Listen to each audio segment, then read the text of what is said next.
It's something he promised before being elected, and now Governor Matt Bevin is changing the marriage license form in Kentucky.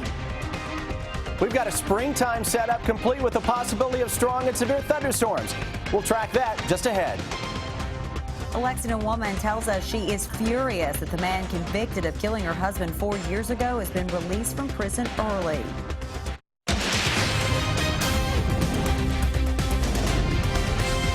This is WKYT News at 6.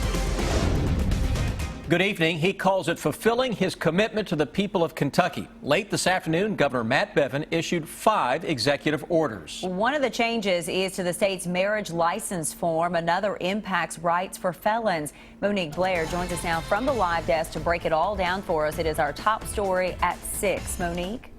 Well, Sam and Amber, Governor Bevin's orders will also affect minimum wage. He is rescinding Governor Beshear's order to increase minimum wage for state workers, but he is making an exception for classified employees who have already received the raise. During his campaign, Governor Bevin publicly supported Rowan County Clerk Kim Davis and her request to have her name removed from marriage licenses after the Supreme Court upheld same-sex marriage.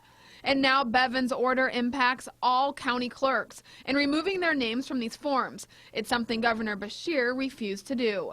Shortly after Governor Bevin announced he was filing this order today, the American Civil Liberties Union of Kentucky said in part, quote, Governor Bevin's executive action has added to the cloud of uncertainty that hangs over marriage licensing in Kentucky. Governor Bevin is also suspending Governor Beshear's executive order that reinstated voting rights for convicted felons. While Bevin says he supports it, he says it didn't follow proper procedure in going before the legislature first. He says the order undermines the Kentucky Constitution and the voice of the people at the ballot box.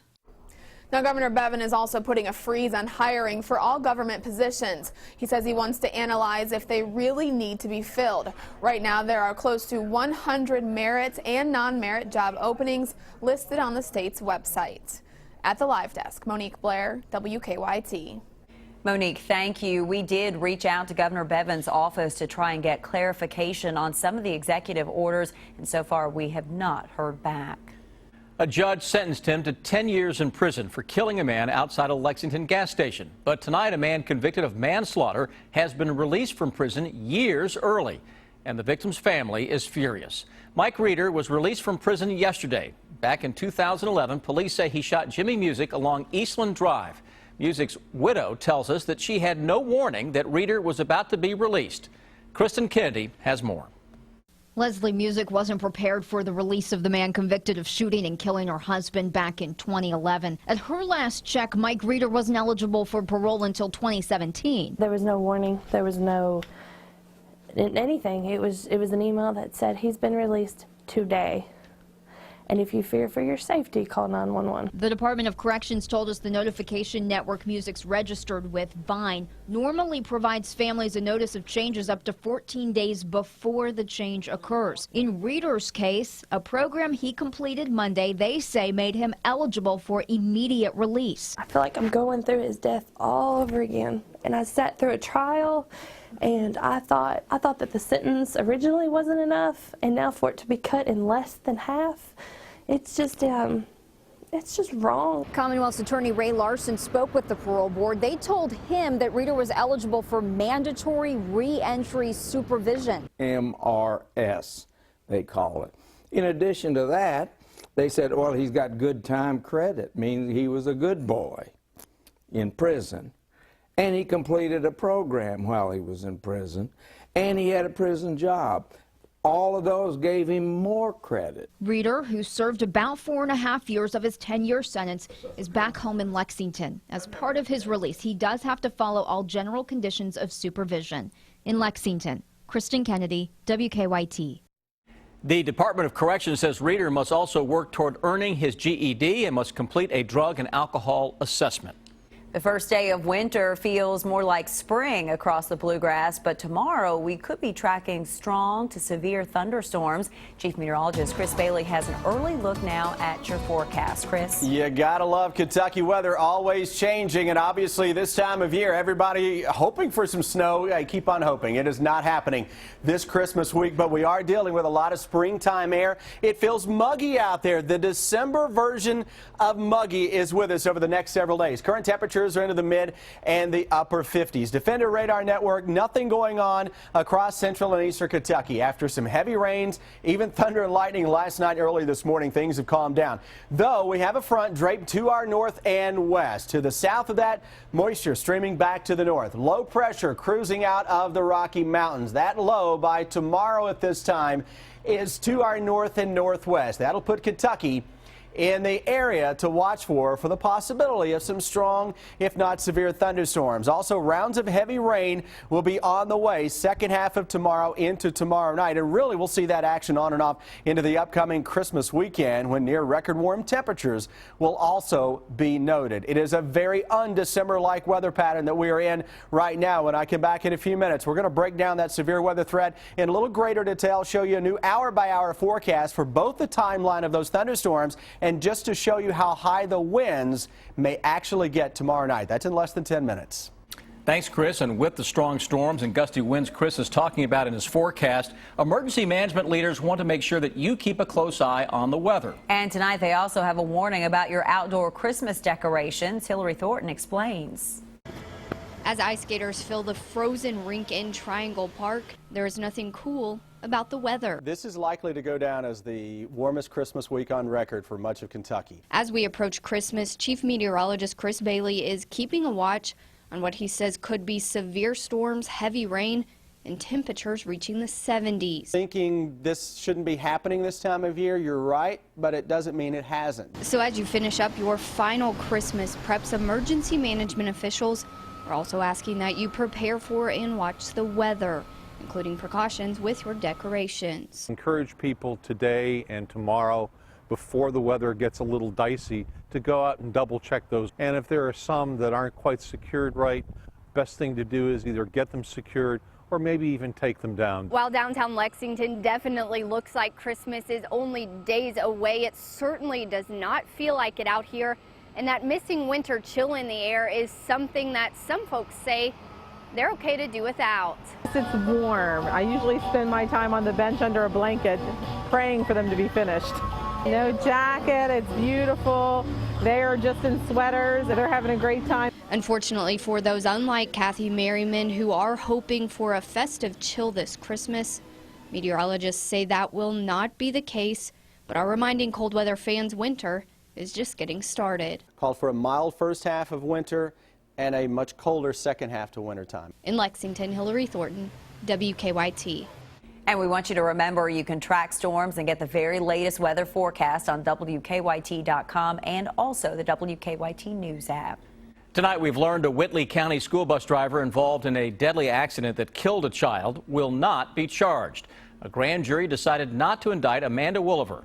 Police say her bus hit and killed Jonathan Chatham in March, moments after he stepped off the bus. New at 6, Victor Puente has reaction from the victim's family. It's been almost 9 months since 10-year-old Jonathan Chatham was hit and killed by the bus, dropping him off after school. In that time, Kentucky State Police have been investigating his death, which they called a pure accident. Now, a Whitley County grand jury has decided the driver of that bus, Amanda Wolliver, won't be facing charges. The jury, which convened on December 14th, released their decision yesterday, returning a no true bill against Wolliver, meaning no charges will be brought against her.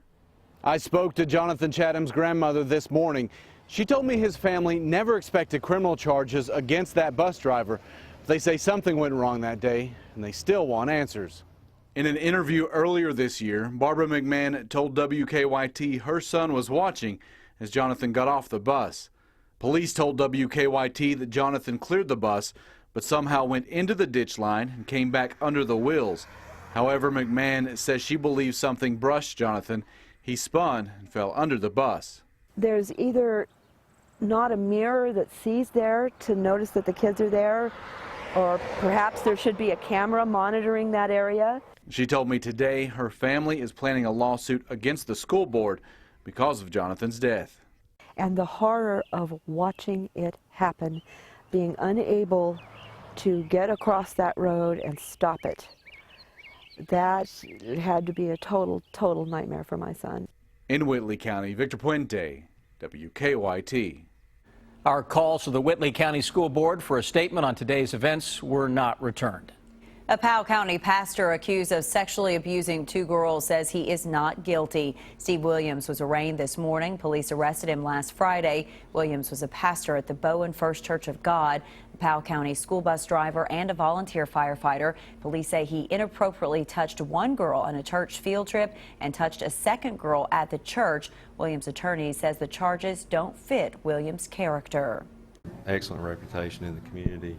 He's been a pastor for a number of years and been involved in civic events. Been kind to everybody that I know of up there. Never heard a negative thing said about this fellow. Williams is scheduled to be back in court again on Tuesday. A Pulaski County man accused of killing his father appeared in court earlier today. Jedediah Van Wormer pled not guilty to murder in Pulaski Circuit Court. Police say that his father, Edward Van Wormer, was reported missing on September 15th. He was later found dead on his property on Jones Knob Road. Police later arrested Jedediah and his girlfriend Amanda Braddock in North Carolina. Braddock will be arraigned January 15th. New tonight, plans are being made to honor a fallen Richmond police officer with a memorial run. Officer Daniel Ellis died after being shot last month in Richmond. The Officer Daniel Ellis Memorial 5K Run Walk will be held Saturday, March 19th at the Richmond Center. Online registration is now open for that event. The race will benefit the Daniel Ellis Memorial Fund, which is being established by his wife, Katie. The people organizing this race also organized the annual Run with All Your Heart race in Russell Springs. It's in memory of Sarah Hart, a Russell County woman who was killed while running in 2012. A major expansion and renovation at Lexington's Living Arts and Science Center is now in the home stretch. The more than $5 million project has been about 6 years in the making. The center is renovating its historic building. It's also adding a Discovery Center, which will include a planetarium, play studio, digital media lab, and classrooms. We're looking at being able to start using the new building in mid-February and then hopefully to see everything completed by early April. So time is really of the essence right now. Center leaders say they're also working to get more furniture, computers, and other equipment for all the new rooms. Some Central Kentucky children had a chance to get their last-minute wish list to Santa today. Paul Miller Ford in Lexington hosted a special event for children and their families, which included a visit from Santa Claus. Paul Miller workers say this is something they like to do for the community every year. It's been super fun. Lots of kids have come through. Santa's been so great. He read his stories to the children. He's watched the kids craft and eat cookies with them. The event also collected toys for the Lexington Firefighter Toy Program. If you have not stopped by, it is not too late. Santa will be at Paul Miller Ford until 7:30 tonight.